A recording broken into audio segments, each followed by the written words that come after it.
Hello! So I have to tell you a little bit here.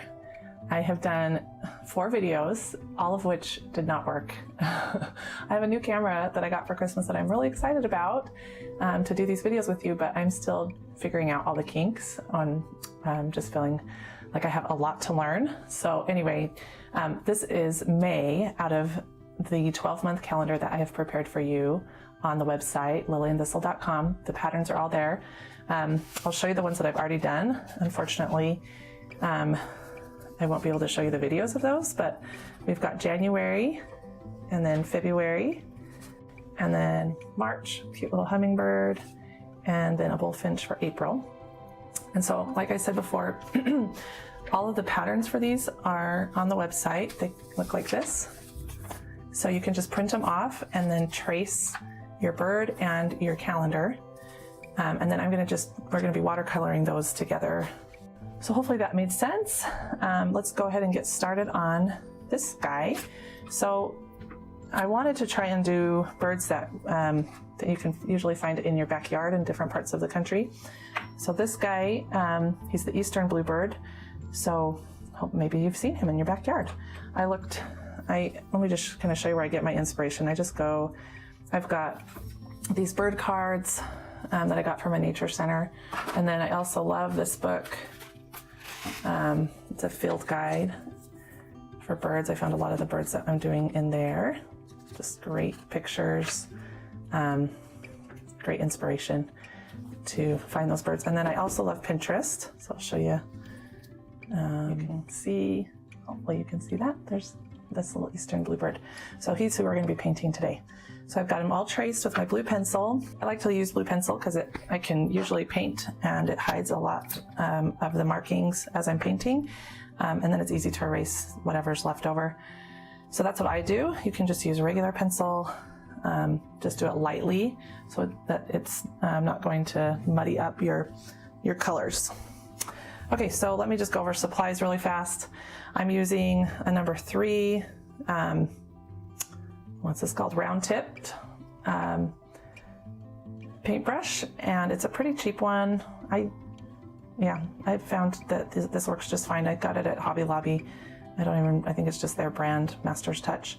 And then I'm using my favorite palette, which is the Winsor & Newton 12 half pan palette.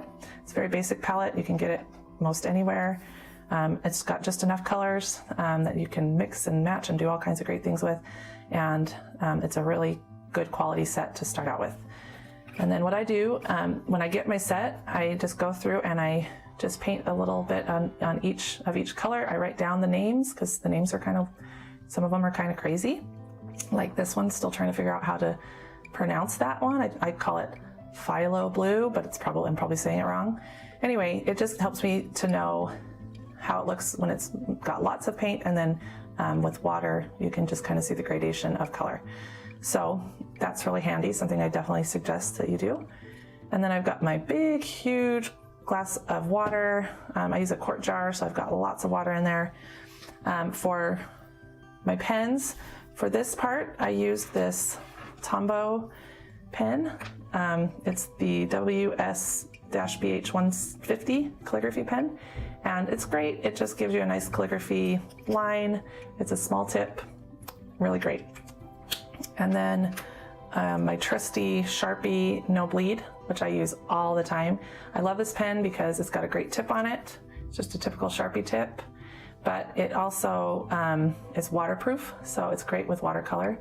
I can do my lines and then go over with watercolor or go the other way around. It's a really great versatile pen, and you can get it anywhere. I've seen it at Walmart.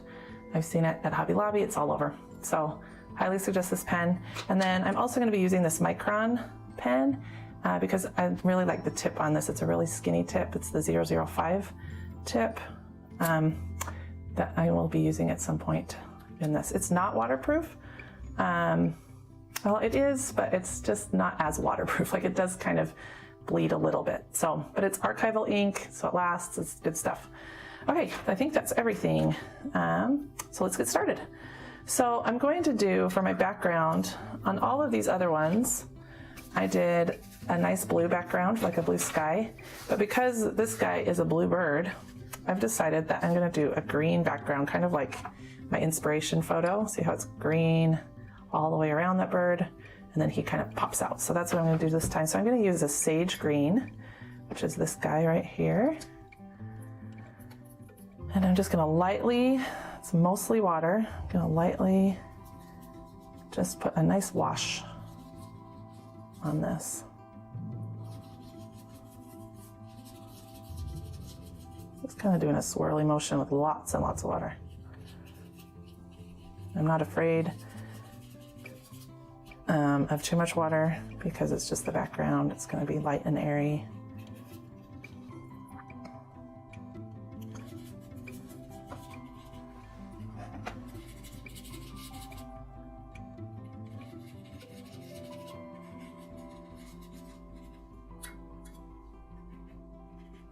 And now I'm thinking that it could use a little bit of a lighter Viridian green, so it's this green here. I'm just going to bring a little bit of this in. So it's already wet, so this is called the wet on wet technique. Okay, so we've got wet, and I'm coming in with some wet paint, and I'm just kind of dabbing it here and there and letting it move around.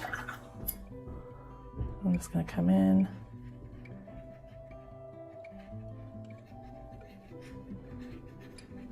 It gives it a little bit of diversity of color there.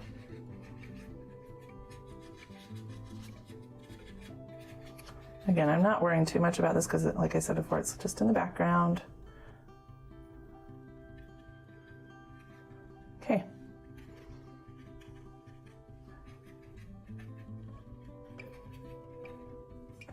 All right, so now let's start on our Bluebird. So the color I'm going to use is the ultramarine blue right here with a little bit of the phthalo blue.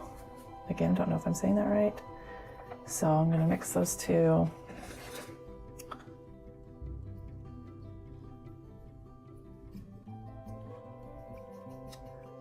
Together. I'm going to start with a really light wash, so lots of water.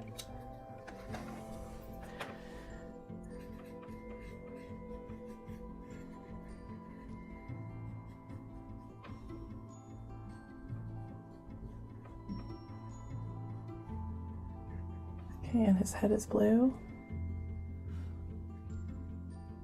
Oops, you can see that I got out of that line a little bit, so I'm just coming in with pure water and just erasing that.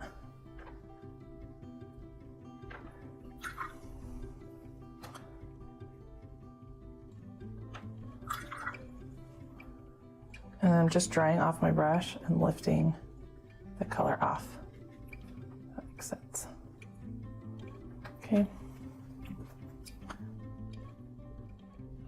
I'll just add a little green in there to kind of fix that up. There. Okay.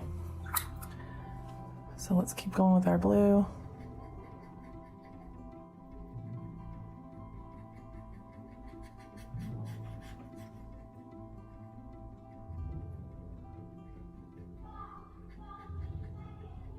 Okay. Okay, and then this guy has a beautiful reddish orange breast. So I'm going to come in with my cadmium red. And I'm going to put it over here where I already have a little bit of my crimson. This guy. I'm going to just mix those two together. See, you can't see that, can you? There we go. Again, really light wash. And I'm just coming in right here. Giving him a nice coat. There are my kids fighting over Legos. Excuse them. Hopefully they'll work it out.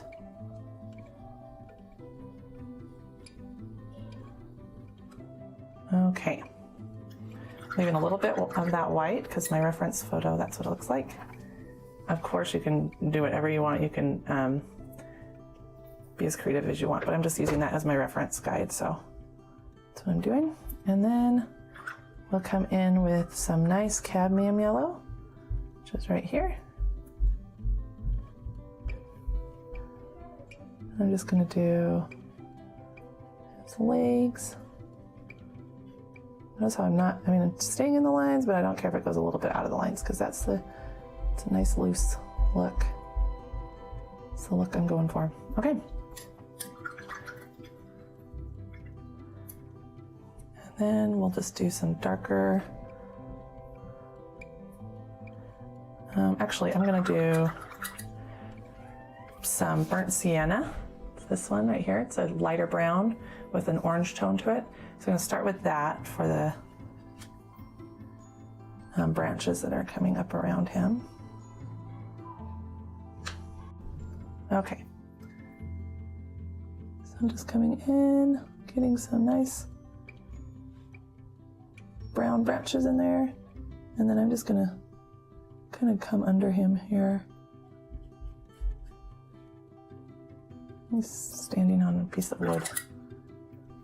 Okay, and then I'm just gonna come in with some water and just move that around a little bit.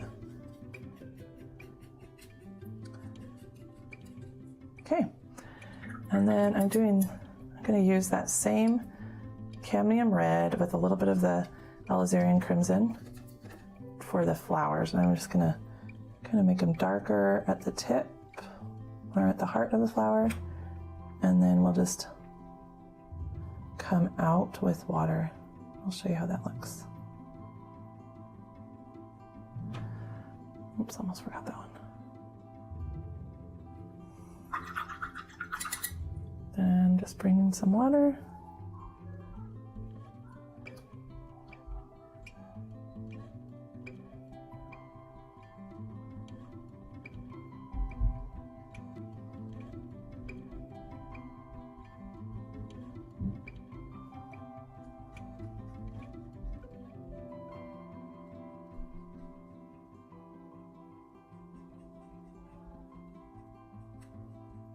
There.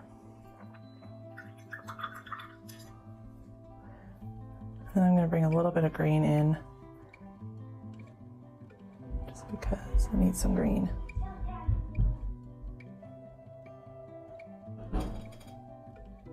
Okay.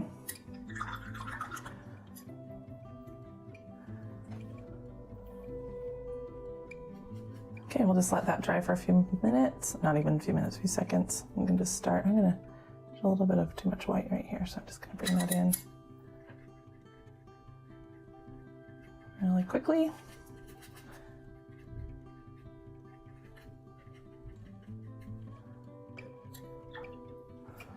Okay. Okay, so now I'm going to come in with this micron pen just because I want thinner lines for mine. But again, you can use the Sharpie. It would work great too. And I'm going to start where I know that it's dry. So that's over here on the back of his coat.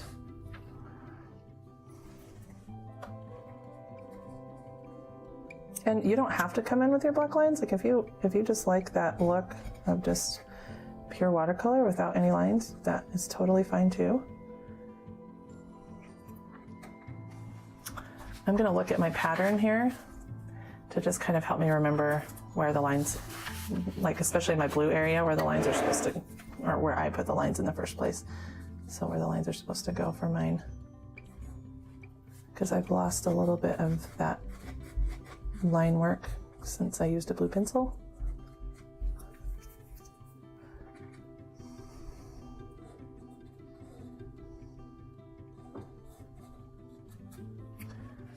Oops, you're missing that, sorry. Okay, and I'm just going over my blue lines that I can see.